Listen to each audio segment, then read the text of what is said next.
Wonder how to get your pins in front of your ideal audience on Pinterest. Chances are you've read countless blog posts or watched videos on Pinterest strategies for 2025, even before that and beyond, leaving you overwhelmed, not sure what to do with a lot of conflicting advice. I'm here to simplify things and guide you in the right direction to ensure your pins are reaching the right audience and have the potential to go viral. If you're new here, I'm Nick Garcia. I'm a Pinterest marketing expert and educator in the blogging, AI, Pinterest, in the affiliate marketing space. And I've sold over 18,000 books through Pinterest traffic and made over $500,000 in a variety of different ways, selling digital products, books, affiliate marketing, and ad revenue across a few different blogs. And I've helped a lot of people too just come up with a good Pinterest strategy. And I really want to get more consistent with sharing info online about things that I'm doing, what's working. In this video, I'm going to cover what not to do on Pinterest, the key strategies you should be implementing right now, and the number one thing to watch for to make sure your content is being shown to the right people and has the potential to go viral. So what not to do on Pinterest? If you followed me for a while or read any of my blog posts, you've probably heard me talk about the common mistake that's still being taught out there, repinning the same image to multiple boards. You've seen it, pins showing up back to back, posted to a bunch of different boards by the same user. This outdated strategy can get your account flagged as spam, and it's more concerning when others are being taught to do this. Back in 2022, Pinterest made it very clear that pinning the same image to multiple boards can trigger their spam filters. And if you get triggered by spam, it's not gonna tell Pinterest that you're producing consistent, good quality content. Accounts, like again, if you're not being flagged as spam, you're gonna get shadow banned, which some cases is even worse. If you're reaching engagement or close to zero, that's a huge red flag. So being shadow banned means that your pins will only reach single or low double digit in terms of impressions. And this happens even if you're not shadow banned. I mean, I have some pins being shown 100,000 times a month and other new ones that are being barely shown. But the overall idea behind this is that Pinterest values fresh content, and the algorithm is designed to prioritize pins users have not seen before. Repinning the same image across different boards definitely is a no-go strategy. So what should you do right now in 2025 and beyond? So let's break it down in 5 simple steps. Number 1, profile optimization. Your handle, display name, and bio need to be SEO optimized. This helps Pinterest know what your content is about and where it belongs in the search results. You can use ChatGPT to help you do all of the SEO optimize. Just provide it with really good prompts about what your Pinterest page is all about. Tell that you want to SEO optimize board description, bio, and then when you're doing your pinning, you can have it create a good Pinterest description with relevant hashtags. The jury's still out on where the hashtags work or not. Sometimes I do hashtags, sometimes I don't. I haven't really found, after pinning tens of thousands of times, a real true answer to whether hashtags work. So it's up to you. Test is what I like to do. And then number 2, you want to optimize your boards. Make sure the titles and descriptions are filled with relevant keyword, very niche specific for each board. And then of course, your actual pin SEO. Your titles and descriptions should include strong keyword phrases that match the topic. This combined with saving your pins to SEO optimized boards will help the algorithm figure out what your page is all about. Number 4, your pin imaging.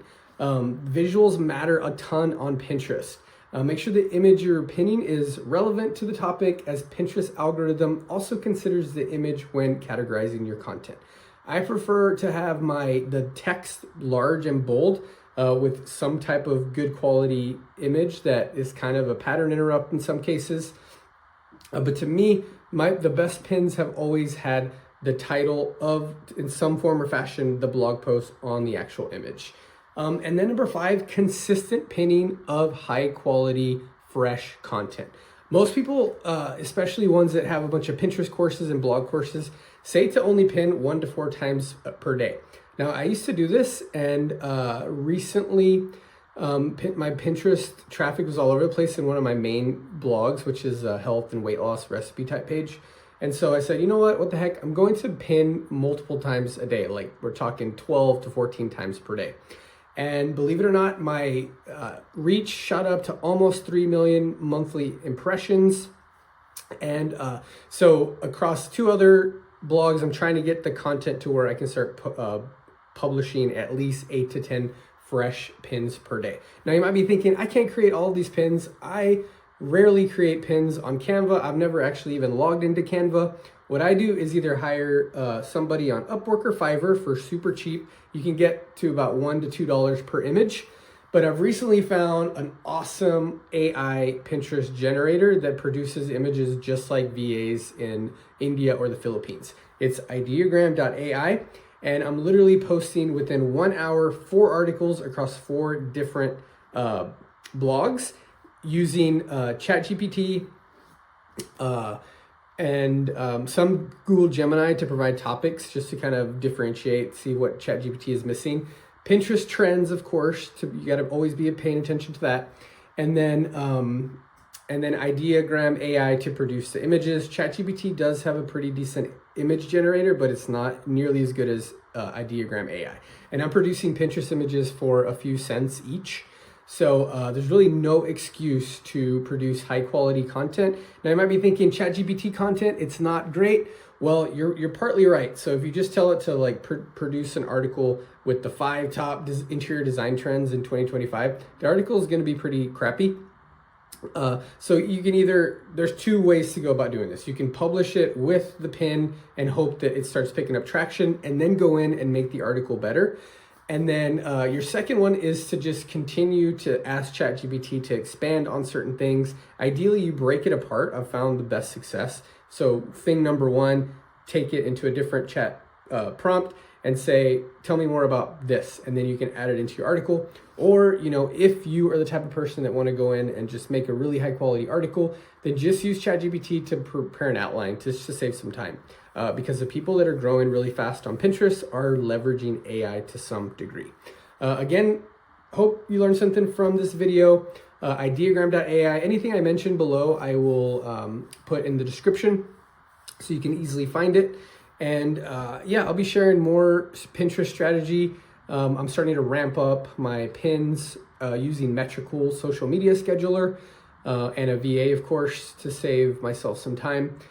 So my health channel is up to about 13 pins per day. I have another one at 6, and then another one at 4, and then one last one just at 2. So by the end of this year, I want to have 4 blogs at 12 plus pins per day.